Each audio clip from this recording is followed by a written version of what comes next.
Telugu Desam party 44వ ఆవిర్భావ దినోత్సవ సందర్భంగా 28వ డివిజన్ కేశవ్ నగర్ నందు టీడీపీ రాష్ట్ర కార్యదర్శి దొడ్డపనేని రాజానాయుడు ఆధ్వర్యంలో ఘనంగా జెండా ఆవిష్కరించారు. కార్యక్రమంలో కార్పొరేటర్ చెక్కా అహల్య, ప్రొఫెషనల్ వింగ్ ప్రధాన కార్యదర్శి మునిశేఖర్ నాయుడు, ఆకుల రాజేష్, జలగం సుబ్బన్న, వరప్రసాద్ నాయుడు, శాంతి నాయుడు తదితరులు టీడీపీ కార్యకర్తలు, అభిమానులు భారీ ఎత్తున పాల్గొని ఘనంగా జెండా ఆవిష్కరించి అనంతరం టీడీపీ రాష్ట్ర కార్యదర్శి దొడ్డపనేని రాజానాయుడు, కార్పొరేటర్ చెక్కా అహల్య, మునిశేఖర్ నాయుడు మీడియాతో మాట్లాడారు. తెలుగుదేశం పార్టీ 44వ ఆవిర్భావ దినోత్సవ సందర్భంగా 28వ డివిజన్ కేశవ్ నగర్ నందు టీడీపీ రాష్ట్ర కార్యదర్శి దొడ్డపనేని రాజానాయుడు ఆధ్వర్యంలో ఘనంగా జెండా ఆవిష్కరించారు. కార్యక్రమంలో కార్పొరేటర్ చెక్కా అహల్య, ప్రొఫెషనల్ వింగ్ ప్రధాన కార్యదర్శి మునిశేఖర్ నాయుడు, ఆకుల రాజేష్, జలగం సుబ్బన్న, వరప్రసాద్ నాయుడు, శాంతి నాయుడు తదితరులు టీడీపీ కార్యకర్తలు, అభిమానులు భారీ ఎత్తున పాల్గొని ఘనంగా జెండా ఆవిష్కరించి అనంతరం టీడీపీ రాష్ట్ర కార్యదర్శి దొడ్డపనేని రాజానాయుడు, కార్పొరేటర్ చెక్కా అహల్య, మునిశేఖర్ నాయుడు మీడియాతో మాట్లాడారు.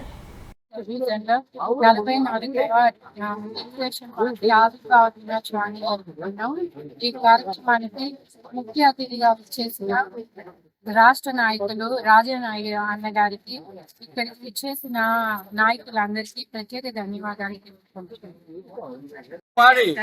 ఆత్మ గౌరవానికి ప్రతీక మన తెలుగుదేశం పార్టీ తెలుగు వారి యొక్క సంక్షేమానికి, అభివృద్ధికి ఎల్లవేళ కృషి చేస్తున్నటువంటి తెలుగుదేశం పార్టీ యొక్క 44వ ఆవిర్భావ దినోత్సవ సందర్భంగా మన 28వ డివిజన్లో గౌరవనీయులు రాష్ట్ర నాయకులు శ్రీ దొడ్డపనేని రాజానాయుడు గారి ఆధ్వర్యంలో ఆవిర్భావ దినోత్సవం ఘనంగా నిర్వహించడం జరిగింది.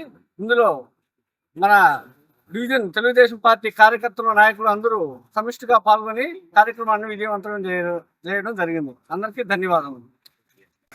ఆ రోజు జగన్మోహన్ రెడ్డి గారు ఎంతో ఇబ్బందులు పెట్టాడు, ఎన్నో కేసులు పెట్టాడు. అందరినీ కూడా ఎవరిని ఇళ్లలో కూడా ప్రశాంతంగా లేని జీవితాన్ని మాకు ఆ రోజు అందించాడు. అయినా కూడా తెలుగుదేశం పార్టీ కార్యకర్తలందరూ కూడా కష్టపడి పనిచేసి మళ్ళా మన ముఖ్యమంత్రి నారా చంద్రబాబు నాయుడు గారిని తీసుకొచ్చి ఈ రాష్ట్రం ఎంతో సుభిక్షంగా, ఎంతో అభివృద్ధి పదంలో నడిచే విధంగా, మా పిల్లల భవిష్యత్తు అంతా కూడా బాగుండే విధంగా ఇవాళ పరిపాలన సాగిస్తున్నాడు. కాబట్టి మేమంతా చాలా సంతోషంగా ఉన్నాం. ఈ రాష్ట్ర ప్రజలందరూ కూడా చాలా సుఖ సంతోషాలతో చాలా హాయిగా ప్రశాంతమైన జీవితాన్ని గడుపుతున్నారు.